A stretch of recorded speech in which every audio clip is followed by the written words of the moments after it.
नमस्कार, जय हिंद साथियों। आप सभी का स्वागत है रीयूनियन आईएएस के इस प्लेटफॉर्म पर। जैसा कि हमने आप लोगों से वादा किया था कि हम हिस्ट्री की एक सीरीज़ लेकर के आएंगे और इस सीरीज़ के माध्यम से हम आधुनिक भारत के इतिहास के संदर्भ में आपके जो डाउट्स हैं या जो एक कनेक्टिविटी की कमी है उस कमी को दूर करने का प्रयास करेंगे। हमारा ये जो प्लेटफॉर्म है रीयूनियन आईएएस का, ये पॉलिटी के क्षेत्र में भी आपके लिए कार्य कर रहा है। वीके त्रिपाठी सर के द्वारा हफ्ते में 3 दिन एक वैल्यूएबल इनपुट आपको उपलब्ध करवाया जाता है, जिसके माध्यम से आप अपनी जो यूपीएससी प्रारंभिक परीक्षा की तैयारी है या अन्य स्टेट परीक्षा की स्टेट सर्विसेज जो हैं उनकी परीक्षा की जो तैयारी है उसमें आप बहुत अच्छा जो है वो कर सकते हैं। तो इस चैनल पे बने रहें, इसको सब्सक्राइब करें, शेयर करें अपने दोस्तों के साथ में। आज हमारा जो टॉपिक है ये बहुत इंपॉर्टेंट टॉपिक है, क्योंकि ये टॉपिक कहीं ना कहीं इतिहास के बारे में हमारी समझ को विकसित करेगा, खास तौर पर आधुनिक इतिहास के बारे में। हमारा जो टॉपिक है आज का, इस टॉपिक का नाम आपको दिख रहा होगा। ये हमारा जो टॉपिक है आज का, ये है भारत में ब्रिटिश शक्ति का विस्तार।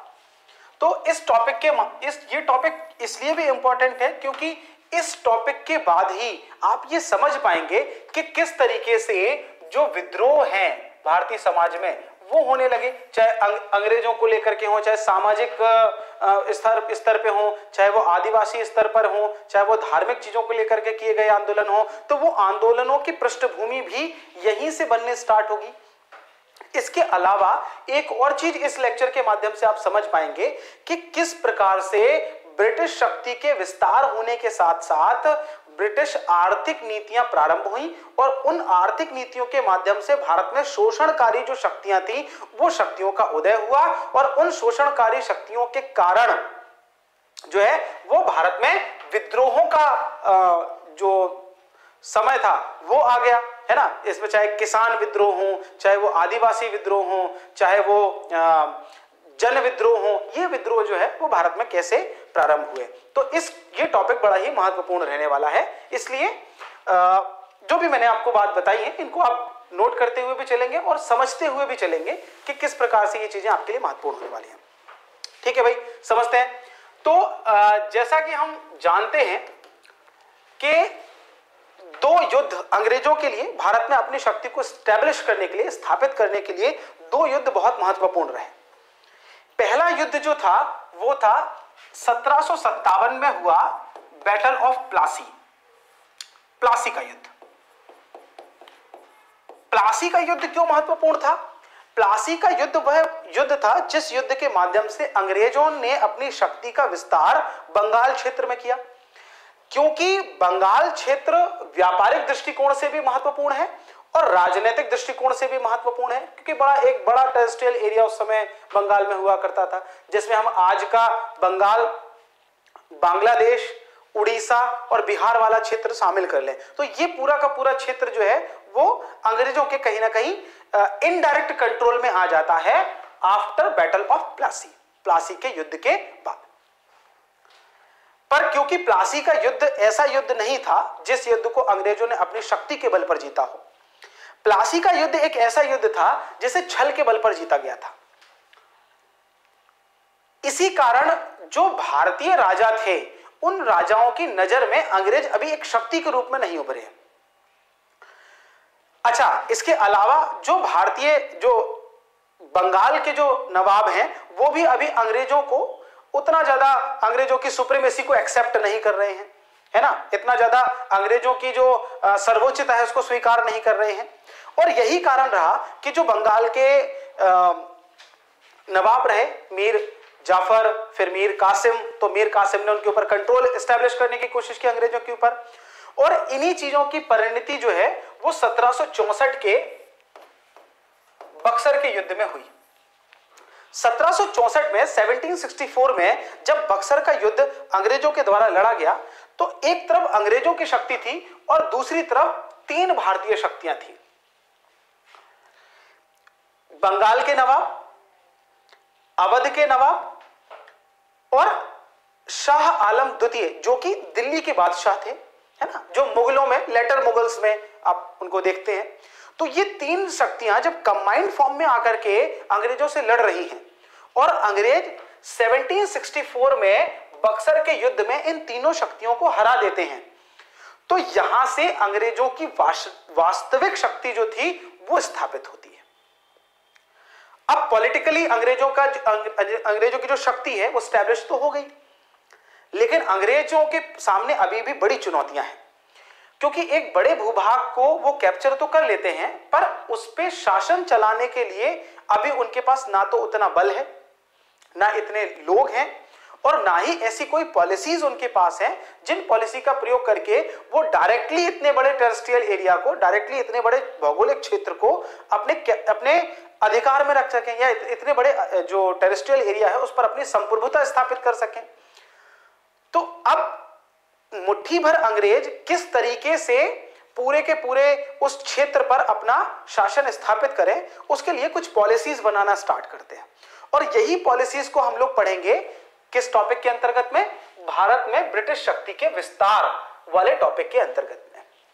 ठीक है, तो देखिए भाई यही है, 1764 में बक्सर का युद्ध जो है वो अंग्रेज जीत जाते हैं, और एक तरीके से 1764 आते आते अंग्रेजों की जो विदेशी प्रतिद्वंदिता थी वो भी समाप्त हो जाती है, और उनकी जो आंतरिक प्रतिद्वंदिता थी वो भी समाप्त हो जाती है, और उनको एक मुक्त क्षेत्र जिसमें अवध का कुछ हिस्सा भी शामिल है, बंगाल का कुछ हिस्सा भी शामिल है, वो उनको इजीली वो उसको जो है अपने कंट्रोल में ले लेते हैं।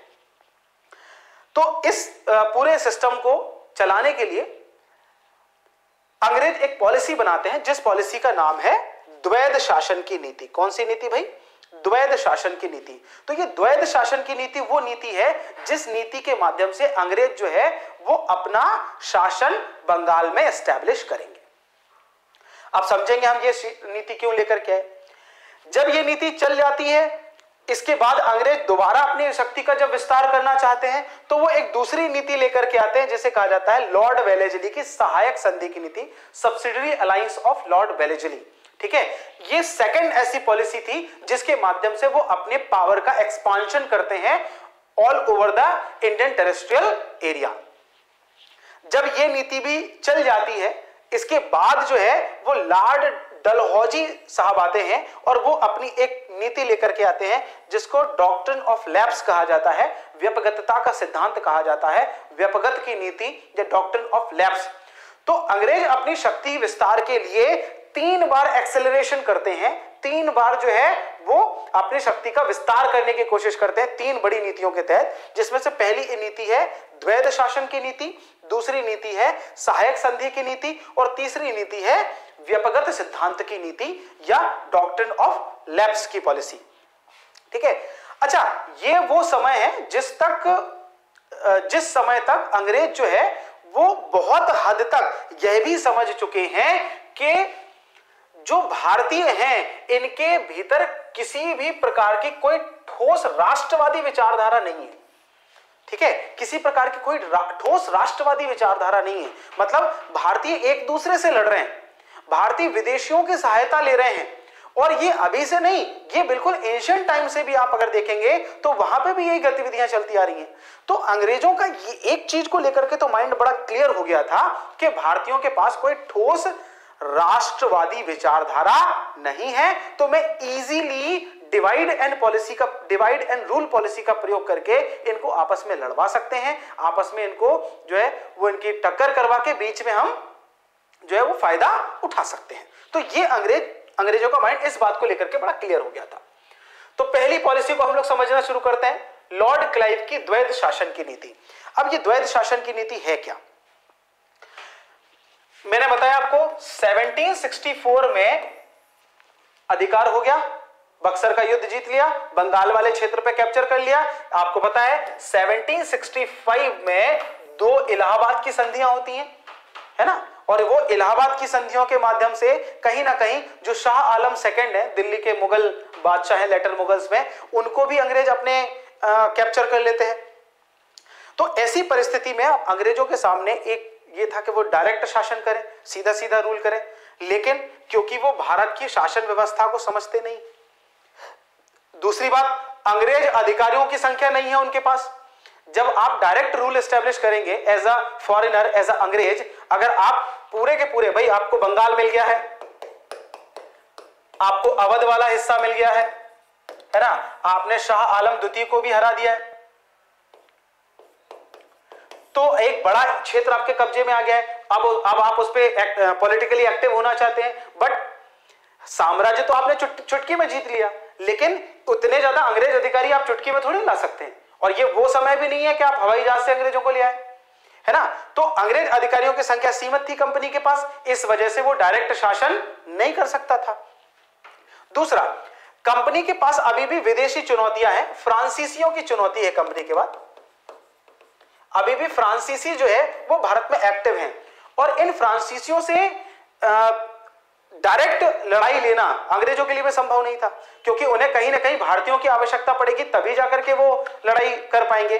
तो इस वजह से भी उन्होंने द्वैध शासन स्थापित किया। अब द्वैध शासन क्या है इसके बारे में अभी आपको बताऊंगा, पर इसको स्थापित क्यों करना पड़ा अंग्रेजों को, अभी हम पहले उसके पीछे के कारणों को समझेंगे, ठीक है। अच्छा, स्थानीय राजाओं और व्यापारियों के विरोध से बचने के लिए, अगर अंग्रेज डायरेक्ट अपना शासन करने लग जाते तो स्थानीय राजा अंग्रेजों का विरोध करने लग जाते, क्योंकि विदेशी शक्ति है। इसके अलावा जो व्यापारी वर्ग है वो भी अंग्रेजों का कहीं ना कहीं विरोध करने लग जाता, क्योंकि व्यापारी पहले ही नाराज है। मैंने आपको बताया 1757 में जब अंग्रेजों ने प्लासी का युद्ध जीता और अपना पपेट रूलर बंगाल पे स्टैब्लिश कर दिया, अपना एक कठपुतली शासक बंगाल पे स्थापित कर दिया, तो अंग्रेजों ने अपने लिए मुक्त व्यापार मांगा, फ्री ट्रेडिंग राइट, मतलब इनके ऊपर टैक्सेशन नहीं लगेगा, टैक्सेशन इंप्लीमेंट नहीं होगा। लेकिन इंडियन ट्रेडर्स के ऊपर तो अभी भी टैक्सेशन इंप्लीमेंट हो रहा है। तो इस कारण क्या हो रहा है, इंडियन ट्रेडर्स, भारतीय व्यापारी जो हैं वो अंग्रेजों से खुन्नस खा के बैठे हुए हैं, अंग्रेजों से नाराज चल रहे हैं। क्यों नाराज चल रहे हैं? क्योंकि उनके ऊपर टैक्स लग रहा है तो उनके प्रोडक्ट महंगे बिक रहे हैं, और अंग्रेजों के ऊपर टैक्स नहीं लग रहा है तो अंग्रेजों के प्रोडक्ट सस्ते बिक रहे हैं। तो इस वजह से इंडियन ट्रेडर्स जो है ना, उनका धंधे जो है ना वो चौपट होने लग गए, इंडियन ट्रेडर्स जो है उनका व्यापार चौपट होने लगा। तो ऐसी परिस्थिति में उन्हें व्यापार बंद करके गांव की तरफ भागना पड़ रहा है, ग्रामीण परिवेश की तरफ भाग रहे हैं वो, है ना। तो इस वजह से भी वो अंग्रेजों से नाराज है। तो अगर वो डायरेक्ट शासन करने लग जाते हैं तो अंग्रेजों को कहीं ना कहीं डर था कि भारतीय व्यापारी उन्हें ऐसा नहीं करने देंगे, भारतीय व्यापारी उन्हें इस मामले में कहीं ना कहीं परेशान करेंगे। अच्छा, इसके अलावा क्या था, अंग्रेजों की सीधी सीधी एक पॉलिसी थी, उन्हें ज्यादा से ज्यादा प्रॉफिट चाहिए था, अधिक से अधिक लाभ चाहिए था। अब मुझे आप एक बात बताइए कि यदि आप राजनीति में आते हैं तो राजनीति तो लाभ के लिए होती ही नहीं है, राजनीति तो होती है वेलफेयर के लिए। अब अगर अंग्रेज डायरेक्ट रूल करने लग जाते तो उतने क्षेत्र की पूरी जो जनसंख्या है उसके सुविधाओं पर, उसकी हेल्थ पर, उसके जो सोशल वेलफेयर है उस पर भी अंग्रेजों को पैसा खर्च करना पड़ता। अंग्रेज बिल्कुल पैसा खर्च नहीं करना चाहते हैं, सिर्फ अधिक से अधिक लाभ कमाना चाहते हैं, ठीक है। तो एक ये भी पॉलिसी थी कि वो अधिक से अधिक लाभ कमाना चाहते हैं, इस वजह से भी उन्होंने अपने आप को एज अ ट्रेडर ही रखा, एक व्यापारी के तौर पर ही रखना चाह रहे हैं, ठीक है। अच्छा, इसके अलावा अंग्रेजों को यह भी डर था कि अभी तो भाई ब्रिटिश ईस्ट इंडिया कंपनी है, अब ईस्ट इंडिया कंपनी जो है अगर ये राजनीति में आ जाएगी तो ब्रिटिश पार्लियामेंट जो है वो ईस्ट इंडिया कंपनी को जो राइट देके रखे हुए हैं, जो अधिकार देके रखे हुए हैं, हो सकता है उन अधिकारों को खारिज कर दे।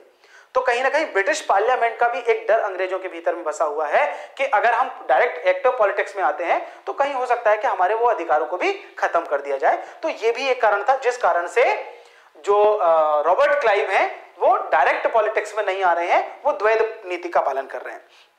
इसके अलावा एक सबसे बड़ी समस्या ये थी कि यदि आप पॉलिटिक्स में आते हैं, आप उस पूरे क्षेत्र पर डायरेक्ट राजनीति एस्टैब्लिश करना चाहते हैं, तो आपको लोकल लैंग्वेज का आना बहुत जरूरी है।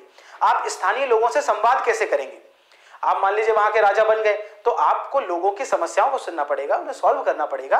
तो अंग्रेजों को कोई स्थानीय भाषा नहीं आती थी। यह भी एक बड़ा कारण है कि 1764 में बक्सर का युद्ध जीतने के बाद भी अंग्रेजों ने डायरेक्ट रूल एस्टैब्लिश नहीं किया, ठीक है। तो अब बात आ जाती है कि द्वैध शासन था क्या, एक्चुअल में द्वैध शासन था क्या। तो हम इस द्वैध शासन को समझने की कोशिश करते हैं कि भाई ये द्वैध शासन क्या है, समझने की कोशिश करेंगे। देखिए,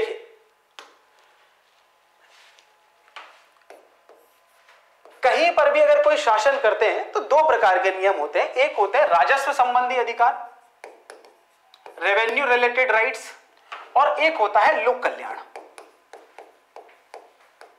है ना, पब्लिक वेलफेयर। तो अंग्रेजों ने जो 1764 में जो द्वैध शासन लागू किया है, जो डायरकी लागू की है, उसमें जो राजस्व संबंधी मामला है यानी पैसे से रिलेटेड जो भी मामला है उसके मालिक तो बन गए अंग्रेज। यानी राजस्व पूरा आएगा किसके पास? हमारे पास, ठीक है। और बंगाल में एक कठपुतली शासक नजमुद्दौला को बिठा दिया गया कि भाई राजा तो आपका ये है, नवाब साहब तो ये हैं, ठीक है, लेकिन उनके जो राजस्व संबंधी अधिकार हैं वो सब हमारे पास है।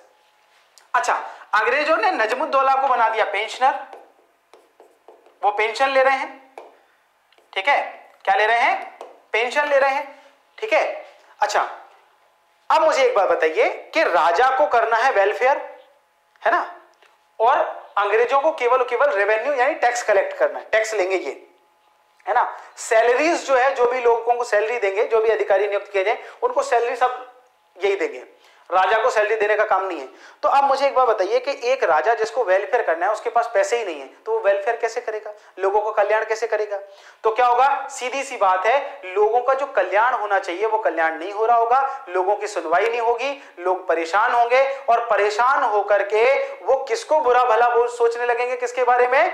नजमुद्दौला के बारे में, नवाब के बारे में, क्योंकि नवाब का काम है ये। तो अब ये तो इंटरनल बात है ना कि नवाब साहब के पास पैसे ही नहीं है, वो वेलफेयर कैसे करेंगे?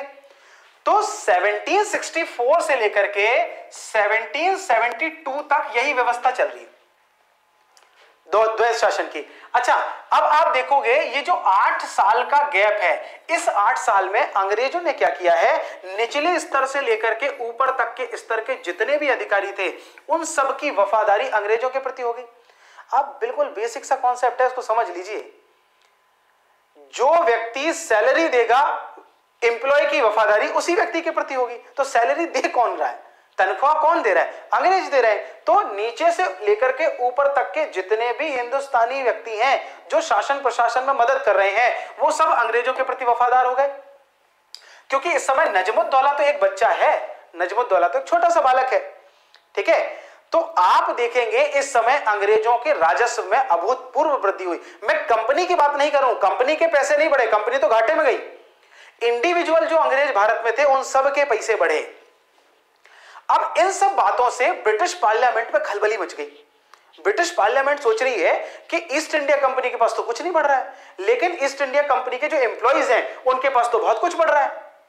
तो कहा जाता है एक गोपनीय कमेटी बनाई गई, एक गोपनीय समिति बनाई गई। उस समिति ने अपनी एक रिपोर्ट दी और उस रिपोर्ट के आधार पर ब्रिटिश पार्लियामेंट में एक संशोधन हुआ और उस संशोधन के तहत कंपनी को रेगुलेट करने का काम किया गया। और इस प्रकार से भारत में पहली बार 1773 में पहला रेगुलेटिंग एक्ट आता है और यहीं से यही वो घटना है जिससे हमारे देश के संविधान का निर्माण प्रारंभ होगा, ठीक है। तो कहीं ना कहीं आप देखेंगे कि हमारे देश के संविधान का निर्माण के लिए जो एक पहला रेगुलेटिंग एक्ट आया था कंपनी को रेगुलेट करने के लिए, वहीं से हमारे देश के संविधान का निर्माण प्रारंभ होता है। उसके पीछे एक बड़ा रिस्पॉन्सिबल फैक्टर है लॉर्ड क्लाइव का द्वैध शासन पॉलिसी, ठीक है। एक 1770, क्योंकि कंपनी को रेगुलेट करना था उनको कि कंपनी में जो भ्रष्टाचार है उसको रेगुलेट करना है, कंपनी के जो एम्प्लॉइज हैं जो सिर्फ और सिर्फ लाभ के लिए काम करने लगे हैं उनको रेगुलेट करना है। तो इस तरीके की चीजें जो है वो इसमें हुई। तो मेरे ख्याल से आपको ये समझ में आ गया होगा कि द्वैध शासन लागू करने के पीछे कारण क्या था। साथ ही साथ आपको यह भी समझ में आ जाना चाहिए कि द्वैध शासन से अंग्रेजों को क्या क्या लाभ हो रहा होगा, ठीक है। नहीं समझ में आया तो मैं इसको और एक्सप्लेन कर देता हूं, समझिए द्वैध शासन से अंग्रेजों को क्या क्या लाभ हुआ। एक तो कंपनी के अधिकारियों की सीमित संख्या के चलते भारतीय प्रशासनिक अनुभवों का लाभ और भाषा का लाभ मिल पाया। अधिकारी तो कम है ना, जो भारत के लोग हैं। अब द्वैध शासन से क्या हुआ, भारत के लोगों को ऐसा लग रहा है कि वो नवाब साहब के लिए काम कर रहे हैं, पर एक्चुअली में काम किसके लिए कर रहे हैं, कंपनी के लिए। तो भारतीय लोगों को कंपनी ने अपने हित में काम करवाया और पता भी नहीं चलने दिया। तो पहला तो लाभ यही हो गया। दूसरा, ब्रिटिश संसद के हस्तक्षेप से बच गई, कम से कम 1773 तक तो बची गए। 1773 में ब्रिटिश पार्लियामेंट हस्तक्षेप करेगी, उससे पहले तो बची गए। ठीक है। अच्छा, कंपनी को इंग्लैंड में अभी भी एक व्यापारिक कंपनी समझा जा रहा है। देखिए मैंने इससे पहले बताया था आपको, है ना, कंपनी अपने आप को व्यापारिक उसमें जो है वो दिखाना चाह रही है। ठीक है। अच्छा, बंगाल का प्रत्यक्ष शासन कंपनी के पास ही आ गया। ठीक है, मतलब प्रत्यक्ष शासन जैसी स्थिति भी आ गई और प्रत्यक्ष शासन हुआ भी नहीं। ठीक है, इस तरीके की चीजें हुई। और विदेशी कंपनियों की चुनौती, यानी फ्रांसीसियों और पुर्तगालियों से जो चुनौती मिल रही थी, जो संघर्ष हो रहा था, उससे भी कंपनी को बचाव हो गया। तो ये सारी की सारी जो सुविधाएं हैं, ये द्वैध शासन के कारण अंग्रेजों को मिली। ठीक है, चलिए नेक्स्ट पॉलिसी समझते हैं हम लोग अब। अच्छा, और भी इसमें इंपॉर्टेंट है भाई कि स्थानीय राजाओं और व्यापारियों के विरोध से बचाव हो गया। देखो जो जो हमने उसमें कारण लिखे थे कि ये चीजें हैं, वही सब चीजें आ रही है। राजनीतिक क्रांति के भय की समाप्ति हो गई। मतलब आप देखेंगे कि अंग्रेजों के ऊपर किसी प्रकार का कोई किसी दूसरे राज्य ने हमला नहीं किया, है ना, उससे बच गए। अच्छा, इससे के अलावा अंग्रेजों को पर्याप्त समय मिल गया स्ट्रैटेजी बनाने के लिए, स्ट्रैटेजी को रिव्यू करने के लिए। पर्याप्त धन इकट्ठा हो गया, क्योंकि बंगाल बड़ा धनी उस समय क्षेत्र हुआ करता था। तो बंगाल के पूरे पोर्ट एरिया पर उन्होंने कब्जा कर लिया, तो उनको ट्रेडिंग में बड़ी सुविधा हो गई। ठीक है, इस प्रकार की चीजें हुई। अच्छा, ये चीजें हो गई। अब द्वैध शासन के दुष्प्रभावों की बात करेंगे। मैं एक बात और आपको बता देता हूं कि ये जो पीछे आपको दिख रहा है, ये पीपीटी के पीडीएफ के फॉर्मेट में मैं टेलीग्राम चैनल पर आपको अवेलेबल करवा दूंगा। तो आप हमारे संस्थान के टेलीग्राम चैनल, जो कि आपको डिस्क्रिप्शन बॉक्स में मिल जाएगा, रियूनियन आईएएस के टेलीग्राम चैनल को आप ज्वाइन कर लें, है ना। उस पर आपको ये पीपीटी के पीडीएफ के फॉर्मेट में मिल जाएगा। इसके अलावा एक और बात मैं आपको बता देता हूं, यदि आपको इतिहास में किसी भी विषय, किसी भी टॉपिक में कोई प्रॉब्लम है, तो आप उस टॉपिक को हमें कमेंट बॉक्स में बता दें, ताकि मैं उसी टॉपिक पर आपको स्पेसिफिक वीडियो बना करके उपलब्ध करवा सकूं। ठीक है, वापस आ जाते हैं। द्वैध शासन के दुष्प्रभावों की यदि बात करें, तो दुष्प्रभाव अंग्रेजों के लिए तो नहीं थे, हम इंडियंस के लिए थे दुष्प्रभाव। अंग्रेजों को तो इसका जाहिर सी बात है फायदा ही हुआ। पहला दुष्प्रभाव यह हुआ कि केंद्रीय सत्ता का अभाव हो गया। मतलब केंद्र में नजमुद्दौला साहब तो कठपुतली शासक बने बैठे हुए हैं, छोटा सा बच्चा है वो, है ना। अच्छा, अराजकता और असंतोष की भावना जो है वो पनपने लगी, है ना। एक अनार्किस्ट फीलिंग जो है वो पूरे के पूरे मामले जो है वहां पर डेवलप हो गई। अच्छा, ये अराजकता और असंतोष जो है ना, यही फीलिंग जो है वो लीड करेगी आगे विद्रोहों को जन्म देने में। आप देखेंगे शुरुआती विद्रोह जो पैदा होंगे वो बंगाल से ही होंगे, है ना। चाहे उसमें आप देखेंगे, चाहे वो सन्यासी विद्रोह हो, ठीक है, सन्यासी विद्रोह हो, है ना, कोई भी आप देखेंगे शुरुआती विद्रोह जो है ना, जिसमें आनंद मठ में जो बंकिम चंद्र चटर्जी द्वारा आनंद मठ लिखी गई है, उसमें सन्यासी विद्रोह के बारे में बताया गया। तो वो चीजें आपको यहां से मिलेंगी। इसके अलावा इकोनॉमिकल जो दुष्प्रभाव होंगे वो ये होंगे कि अंग्रेजों का जो मुक्त व्यापार है वो मिलेगा। अच्छा देखो, जब अंग्रेजों को मुक्त व्यापार मिलेगा, फ्री व्यापार मिलेगा, क्योंकि अंग्रेज ही सारी पॉलिसी बना रहे हैं, तो वो अपने अकॉर्डिंग पॉलिसीज बनाएंगे, तो भारतीय व्यापारी जो है वो खत्म होने लग जाएंगे। अब भारतीय व्यापारी अगर खत्म होने लग जाएंगे, आप समझे, जब भारतीय व्यापारी खत्म होने लग जाएंगे तो ये सब के सब भागेंगे गांव की तरफ। तो गांव में कृषि जो पहले से ही मानसून का जुआ कही जाती है, इस कृषि पर अतिरिक्त दबाव बढ़ने लग जाएगा। अच्छा, जब कृषि पर अतिरिक्त दबाव बढ़ेगा और इधर अंग्रेज किसानों से ज्यादा टैक्स वसूलेंगे, तो किसानों के अंदर असंतोष पैदा होगा और ये किसान विद्रोह करने लग जाएंगे, जो आपको किसान विद्रोह के रूप में दिखाई देगा, है, समझने की बात करिएगा। अच्छा, दूसरी बात है, इधर भारतीयों का व्यापार से जब खात्मा हो जाएगा तो अंग्रेज ही अकेले व्यापारी रह जाएंगे, तो उनकी ट्रेडिंग मोनोपोली स्टैब्लिश हो जाएगी, व्यापारिक एकाधिकार स्थापित हो जाएगा। और जब अंग्रेजों का व्यापारिक एकाधिकार होगा तो वो दोनों प्रकार से लूटना शुरू कर देंगे। एक तरफ तो जो है वो टैक्स कलेक्ट करके लूट रहे हैं किसानों के माध्यम से, और दूसरी तरफ व्यापारी बन के लूट रहे हैं, क्योंकि भारतीय व्यापारी तो समाप्त हो जाएंगे, आप उनको धीरे धीरे करके उनको खत्म ही कर दिया जाएगा अंग्रेजों के द्वारा। ठीक है, इस तरीके की चीजें होंगी।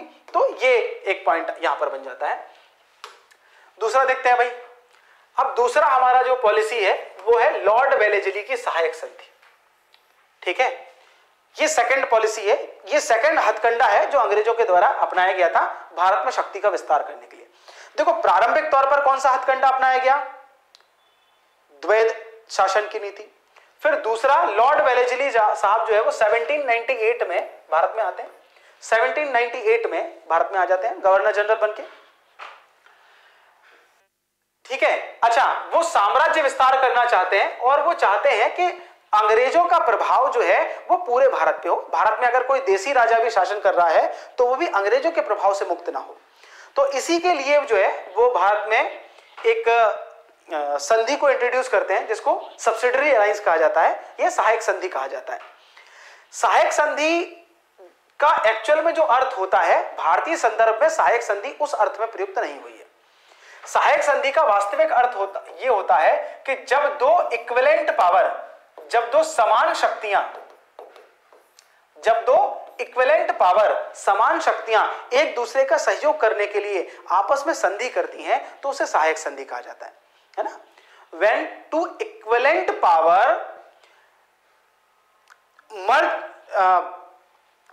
एक दूसरे का decided to support each other, है ना, तो उनके बीच में जो ट्रीटी होगी उसको हम लोग क्या बोलेंगे? सहायक संधि बोलेंगे। ठीक है, लेकिन भारत में ऐसा नहीं हुआ। भारत में एक बड़ी शक्ति, क्या है भाई? एक बड़ी शक्ति की सहायता,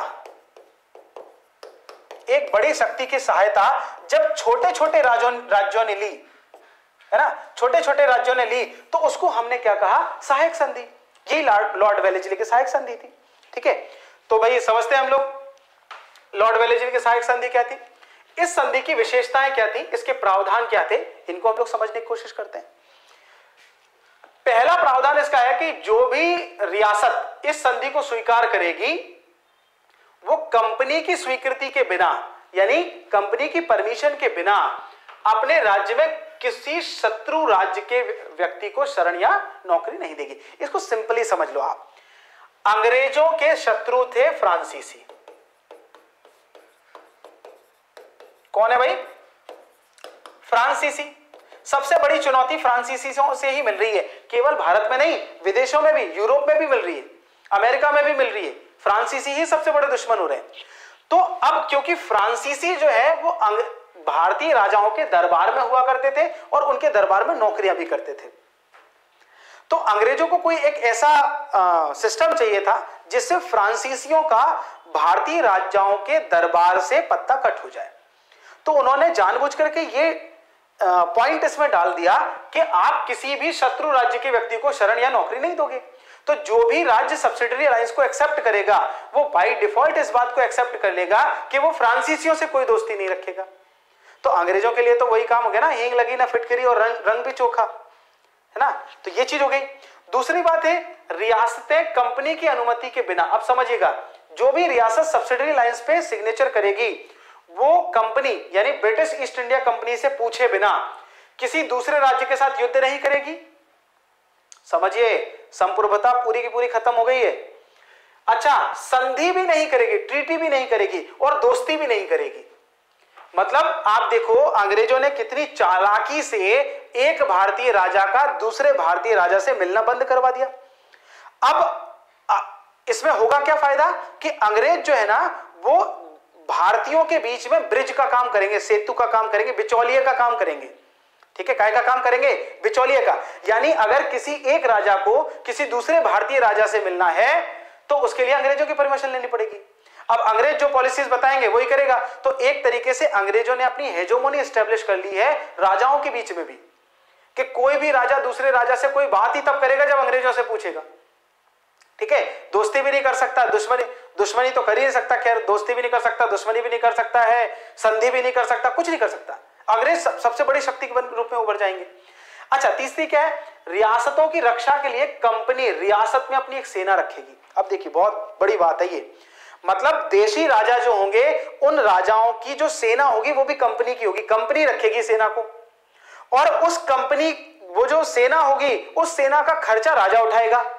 अब यहां दो बातें समझिएगा, राजाओं को ऐसा लग रहा है कि उनकी सुरक्षा का ठेका अंग्रेजों ने ले लिया, तो अब उनको सेना रखने की कोई जरूरत ही नहीं है।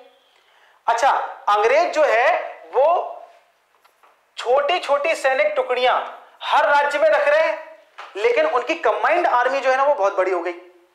अच्छा, ये जो अंग्रेजों की सेना है ये कभी भी राजा का ऑर्डर नहीं है, ये तो अंग्रेजों का ही ऑर्डर मानेगी ना, ये तो अंग्रेजों का ही ऑर्डर मानेगी। ठीक है, तो राजा कभी अगर अंग्रेजों के विरोध में जाना चाहेगा तो जा ही नहीं पाएगा, क्योंकि उसके पास उसकी कोई व्यक्तिगत सेना ही नहीं है। दूसरा क्या है कि राजा को केवल और केवल जो वर्ल्डली थिंग्स हैं उनमें लगा दिया।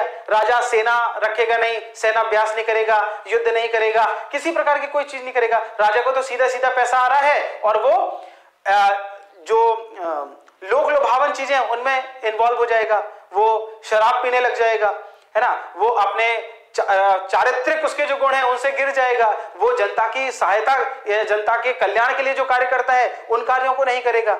तो ऐसी स्थिति में राजा जो है ना वो जनता से भी दूर हो रहा है और प्रशासन से भी दूर हो रहा है, और अंग्रेज उतना ही प्रशासन और जनता के नजदीक जा रहे हैं, है ना। समझने की कोशिश करिएगा, है ना। तो सारी की सारी अंग्रेजों की सेना होगी, लेकिन उस सेना का खर्चा कौन उठाएगा? अंग्रेज उठाएंगे, राजा उठाएगा। अब राजा के पास कोई ऑप्शन नहीं बचा, उसकी खुद की तो कोई सेना है ही नहीं।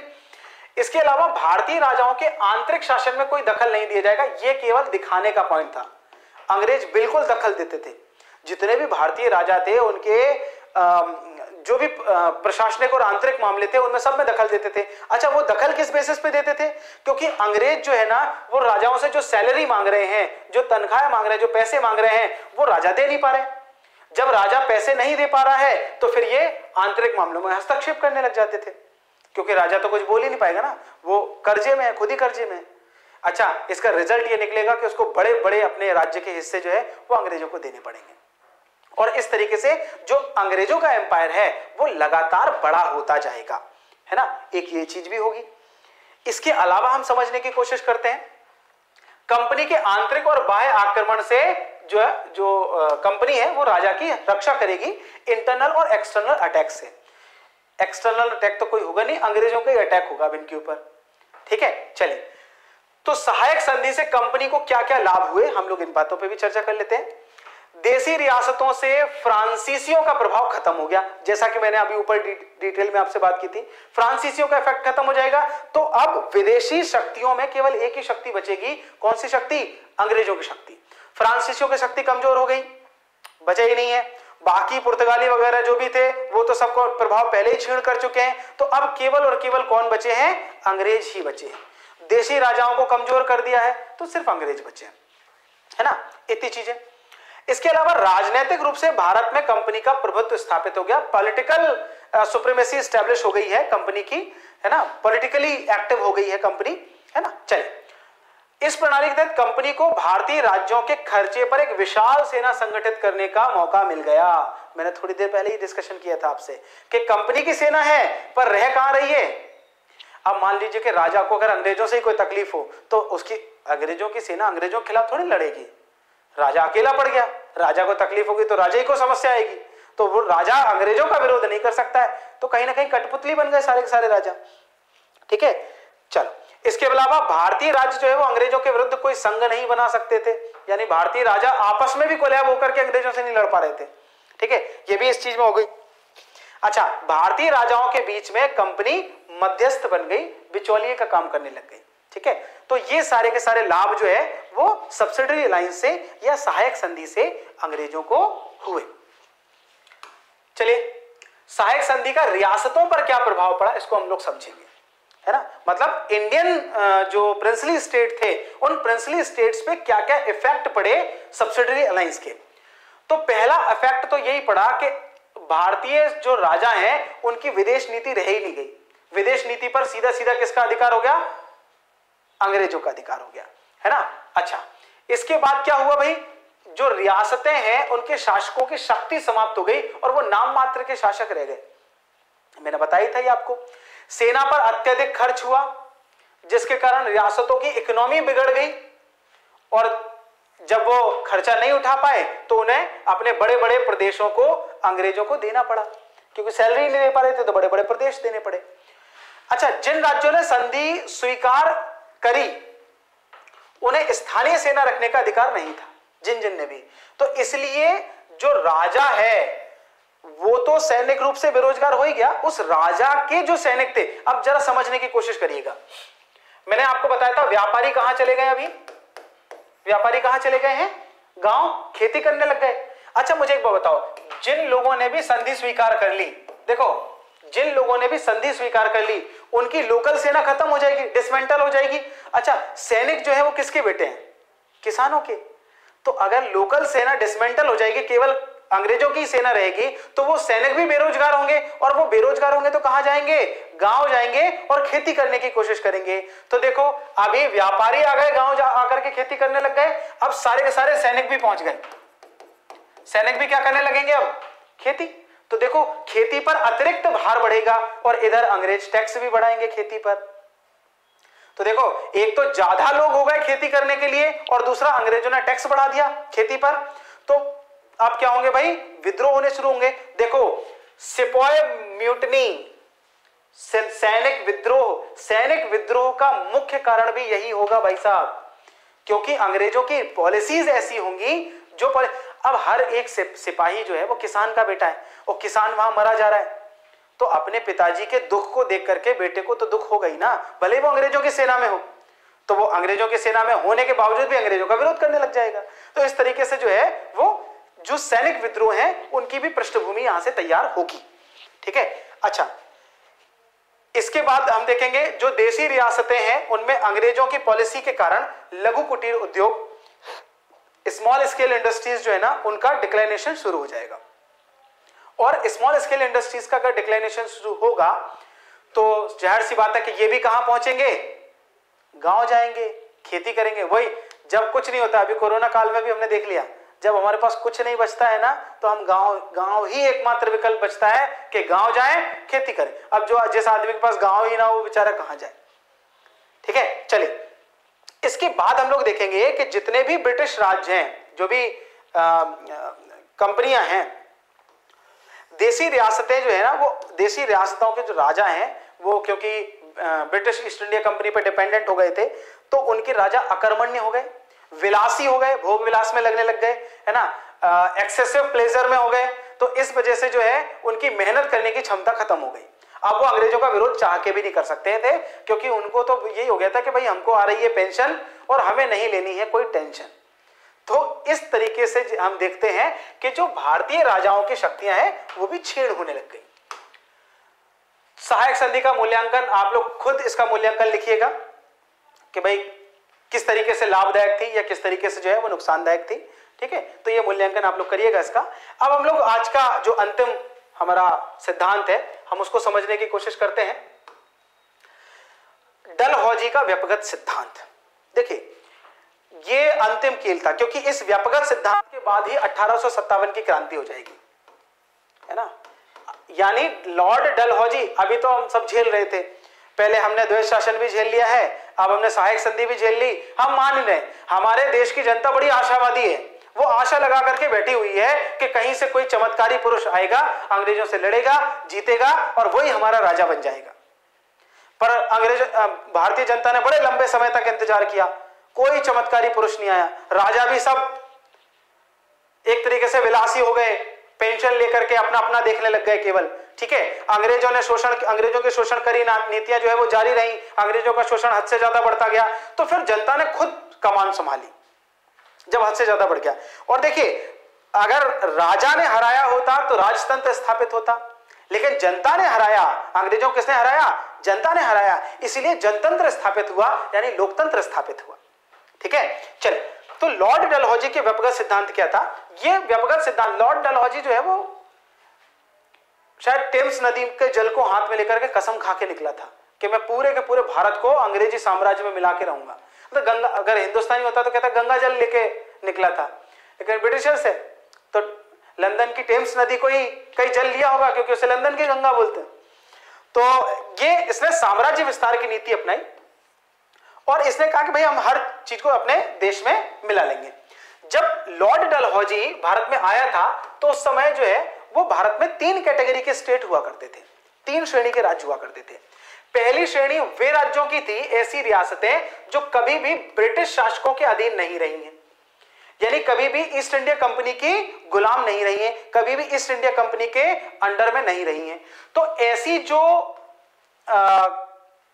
देखो पहले एक बात समझ लो जरा, लॉर्ड डलहौजी का जो व्यापकगत सिद्धांत है वो सिद्धांत ये कहता है कि कोई भी ऐसा व्यक्ति जिसका उत्तराधिकारी नहीं है ना, सक्सेसर नहीं है, वो राज्य जो है वो अंग्रेजों के उसमें शामिल होगा, है ना। डॉक्ट्रिन ऑफ लैप्स ये कह रही है। इसके अलावा अगर कोई ऐसा राज्य है जिसका उत्तराधिकारी नहीं है और वो गोद लेने की कोशिश कर रहा है तो उसको गोद नहीं लेने दिया जाएगा, गोद निषेधित है, ठीक है। यानी अडॉप्ट नहीं कर सकता किसी बच्चे को, यानी अपने सक्सेसर को वो अडॉप्ट नहीं कर सकता, है ना। नो अडॉप्टेशन पॉलिसी, उसका खुद का बच्चा होगा तो ही वो राजा बनेगा, अदरवाइज अडॉप्ट नहीं कर सकता। एक और इसमें पॉलिसी ये थी कि अगर कोई राज्य है उसमें अच्छे तरीके से शासन नहीं हो रहा है, सुशासन नहीं है, तो उस राज्य को भी अंग्रेज जो है वो खत्म कर देंगे और अपने राज्य में मिला लेंगे। जैसे अंग्रेज बड़ा सुशासन स्थापित करके रखे हुए, ठीक है। तो इस तरीके की पॉलिसीज बना करके ओवरऑल ऐसा था कि डलहौजी को सारे राज्यों को, जितने भी स्टेट्स हैं उनको हड़प करना था और ब्रिटिश साम्राज्य में मिलाना था, ब्रिटिश भारत में मिलाना था, ठीक है। चलिए तो समझते हैं 3 कैटेगरी के राज्य हुआ करते थे जिनको गोद लेने के अधिकार के तहत रखा गया था। तो प्रथम कैटेगरी ऐसी थी जो कभी भी अंग्रेजों के अधीन नहीं रही है, ऐसे लोग रियासतें जो है वो गोद ले सकती थी, है ना। इनके ऊपर गोद निषेधित कानून का जो है प्रयोग नहीं होता था। दूसरी रियासत या दूसरी श्रेणी ऐसी श्रेणी थी जो पहले कभी मुगल सम्राट के अधीन रही है, मुगल सम्राट के, या फिर पेशवाओं के अधीन रही है। पेशवा खत्म हुए अभी रिसेंटली, जब ये आए तो उसके पहले ही पेशवा खत्म हुए, वो कहानी मैं आपको बताऊंगा, ठीक है। तो पेशवाओं के जो है अधीन रही है, लेकिन अभी अंग्रेजों के अधीन है।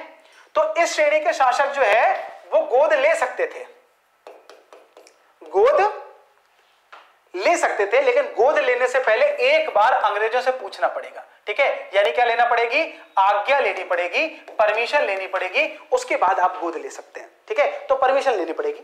तीसरी श्रेणी वो श्रेणी थी जो ऐसे राज्य थे जिनका निर्माण अंग्रेजों ने किया है, ऐसे राज्यों को गोद लेने का कोई अधिकार नहीं था, ठीक है। बेसिकली अंग्रेजों जो है अंग्रेज इसमें शामिल करते जा रहे हैं, ठीक है। तो ये 3 पॉलिसी इसमें थी। अब हड़प नीति की हम लोग समीक्षा करेंगे। हड़प नीति के कारण क्या हुआ, ब्रिटिश साम्राज्य की सीमाएं जो है वो अत्यधिक विस्तारित हो गई, बहुत ज्यादा बढ़ गई, बहुत सारे राज्यों को जो है अंग्रेजों ने अपने इस राज्य में मिला लिया, ठीक है। नैतिक और न्यायिक रूप से जो है वो इसका समर्थन नहीं किया जा सकता है, क्योंकि अंग्रेजों ने केवल अपना शक्ति प्रदर्शन करने के लिए इसका प्रयोग किया, ठीक है। तो ये सारी चीजें जो है वो हड़प नीति के तहत हुई हैं, है ना। तो आज का हमारा लेक्चर यहीं तक है। इसमें मैंने आपको 3 पॉलिसीज बताई हैं। पहली पॉलिसी आपको कौन सी बताई है भाई, द्वैध शासन। दूसरी पॉलिसी मैंने कौन सी बताई है, सहायक संधि, बिल्कुल सही बात है। तीसरी पॉलिसी मैंने आपको बताई है हड़प नीति, ठीक है। अब हम लोग जो नेक्स्ट लेक्चर होगा उसमें हम लोग भारत में ब्रिटिश शासकों की आर्थिक नीतियां और उनका प्रभाव, ब्रिटिश शासकों की आर्थिक नीतियां कौन सी हैं और उनका प्रभाव कौन सा है, उस पर चर्चा करेंगे, ठीक है। तब तक के लिए जय हिंद, जय भारत।